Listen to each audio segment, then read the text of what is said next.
Chairman Bernanke, you are printing money, aren't you? Not really. The amount of money is not as important as the amount times the rate at which people spend it. You mean the velocity of money? Precisely.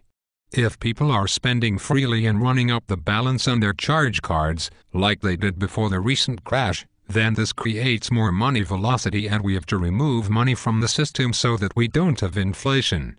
You mean that the Fed worries about inflation? Obviously we do. But right now inflation is present in economies which are growing rapidly like China, India and Brazil. So, what are you going to do about the inflation in China?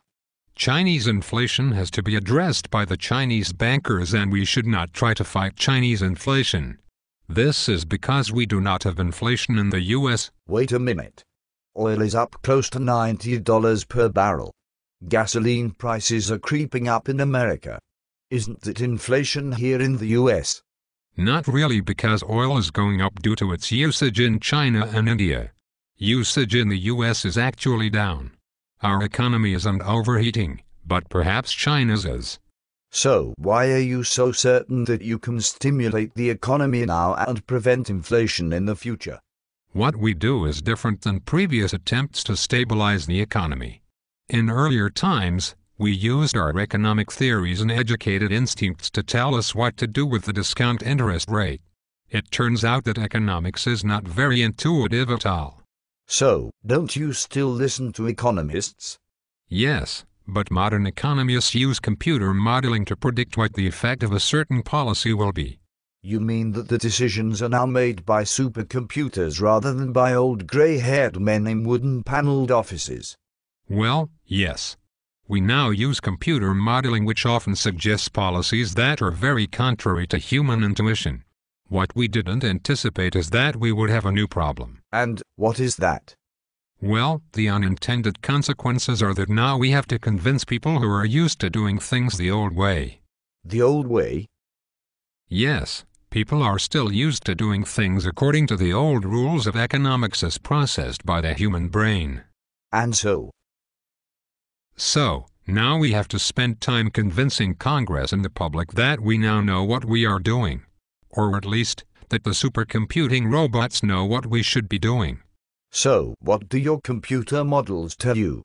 They tell us that the quantitative easing and reinvestment have created or maintained 3 million more jobs than we would have now if we had not engaged in these quantitative easing programs. What is the effect of just latest 600 billion of QE2? The robots tell us that we will create or maintain 700,000 jobs in the US due to quantitative easing too. I have bet all of my money on the price of gold going up. Will this end up being a mistake? Depends on what you paid for it and when you sell it.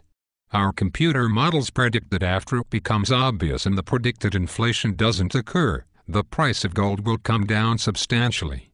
When will this happen? Gold might double or triple before it becomes obvious that inflation will not be as bad as predicted. If you are correct, I could end up losing a lot of money if I don't get out in a timely manner. Let us say that when the dust settles, there will have been a total of 3% inflation each year between 2001 and 2016. Okay, what is 3% compounded for 15 years? Well, 3% compounded over 15 years is less than 56%. Isn't that a lot? Well, if gold was priced at $300 back then and undergoes even 100% inflation, the price would only be $600 per ounce. You mean that the current price of more than $1,000 will not prevail in 4 or 5 years? Our computer models predict that after it becomes obvious that the popularly predicted inflation doesn't occur, that the price of gold will crash to prices well below the current price. If you add an overseas demand for gold, it might maintain a somewhat higher price. So, the trick will be in getting out at the peak price. That is always the case with gold. When it comes down much faster than it went up. Well, thank you for the interview, Dr. Bernanke. I must go and warn my friends. Now our story continues with a new interviewer. Let me introduce myself. I am Baggy, the robotic journalist. I will be interviewing Benny, the economic robot who predicts the results of interest rate changes on the U.S. economy.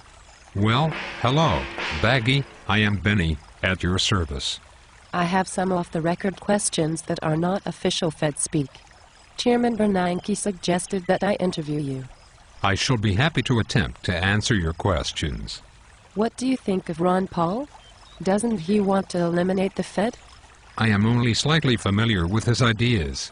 I think that by eliminating the Fed, he means replacing it with robots like me.